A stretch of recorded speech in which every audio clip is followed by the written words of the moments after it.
धनेंद्र जी, बहुत लोग जो है बार बार हरियाणा का जिक्र कर रहे हैं, तो उसका भी एक सवाल आपसे पूछ ही लेती हूँ, क्या होगा हरियाणा में? इससे तो कांग्रेस की थोड़ी जो चिंताएं हैं वो भी बढ़ रही होंगी।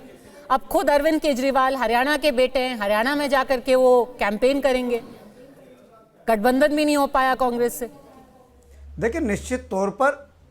देखिए पद्मा जी, निश्चित तौर पर अरविंद केजरीवाल जी आम आदमी पार्टी के नेशनल कन्वीनर हैं, दिल्ली के मुख्यमंत्री हैं, और हरियाणा में आम आदमी पार्टी 90 सीटों पे बहुत मजबूती से चुनाव लड़ रही है। और हरियाणा के लोगों ने भारतीय जनता पार्टी और कांग्रेस, इन्हें लोग सबका शासन देखा है। अब हरियाणा के लोग भी चाहते हैं कि जैसे दिल्ली में अरविंद केजरीवाल जी की लीडरशिप में एक सरकार चल रही है, जो वेलफेयर की स्कीम दिल्ली में चल रही है, जो पंजाब में चल रही है, जो फ्री बिजली, फ्री पानी, अच्छी शिक्षा, अच्छे अस्पताल, मोहल्ला क्लिनिक, ये सारा केजरीवाल जी का मॉडल है। महिलाओं को फ्री में बस यात्रा, बुजुर्गों को तीर्थ यात्रा, ये हरियाणा के लोग भी चाहते हैं कि हरियाणा में भी हो, हरियाणा में भी गांव-गांव तक ये सुविधाएं पहुंचनी चाहिए। देश के हर राज्य के लोगों का अभी अवधेश जी कह रहे थे कि भूपेंद्र सिंह हुड्डा इससे बहुत खुश नहीं होंगे। करते हैं, वो पहले से ही कह रहे हैं कि आम आदमी पार्टी वोट कटुआ बंद करके बीजेपी के इशारे पे आ रही है हरियाणा में।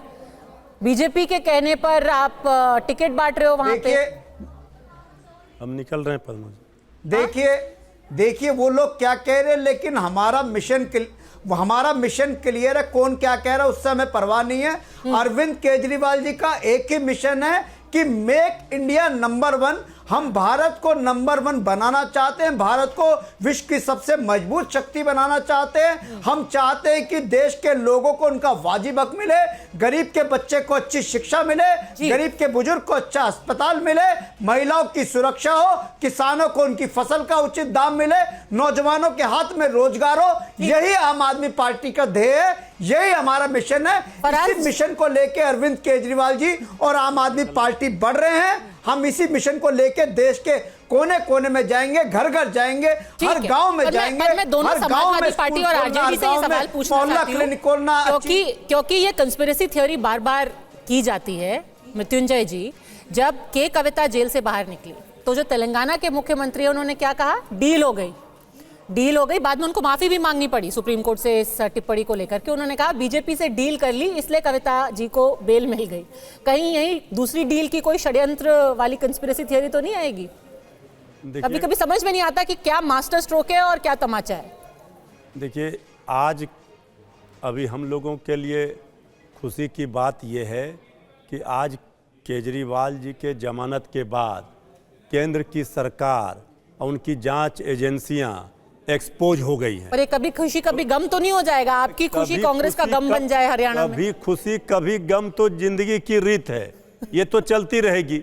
लेकिन आज की खुशी ये है कि पूरी जो हम लोग आरोप लगा रहे थे वो आज माननीय न्यायालय के न्यायाधीश के टिप्पणी से स्पष्ट हो गया कि पिंजरे के तोता के रूप में जांच एजेंसियां काम कर रही हैं। ठीक है, तो आरजेडी का तो नैरेटिव सेट है, वो सिर्फ यही संदेश लेकर के लोगों के पास जाएंगे। आप भी बता दीजिए, आपको क्या लगता है फराज जी, डील है या तमाचा है?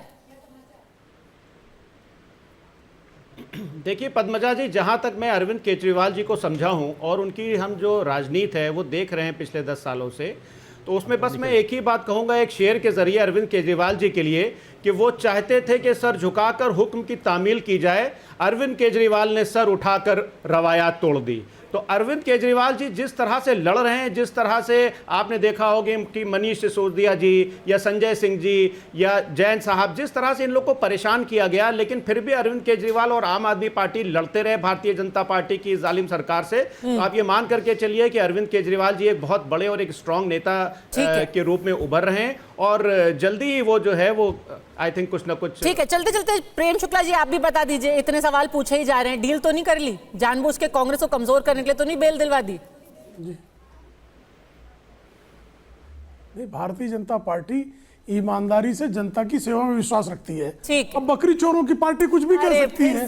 ये जो शराबियों से पैसे वसूलने वाले कुछ भी बकवास कर सकते हैं, बलात्कारवादी पार्टी कुछ भी बकवास कर सकती है। तो करने का चारा चोरों की पार्टी से इसी तरह के वो बातें करेंगे जो कर रहे हैं। ठीक है, चलिए आज जश्न का माहौल है आम आदमी पार्टी के खेमे में, सब वहां पर पटाखे छोड़ रहे हैं, मिठाइयां बांट रहे हैं। घनेंद्र जी जाते जाते बस एक छोटी सी आपसे इल्तिजा है, सर्दियां आने वाली हैं, दिवाली पर फायर क्रैकर बैन लग जाता है दिल्ली में, पटाखे ज्यादा मत फोड़िएगा।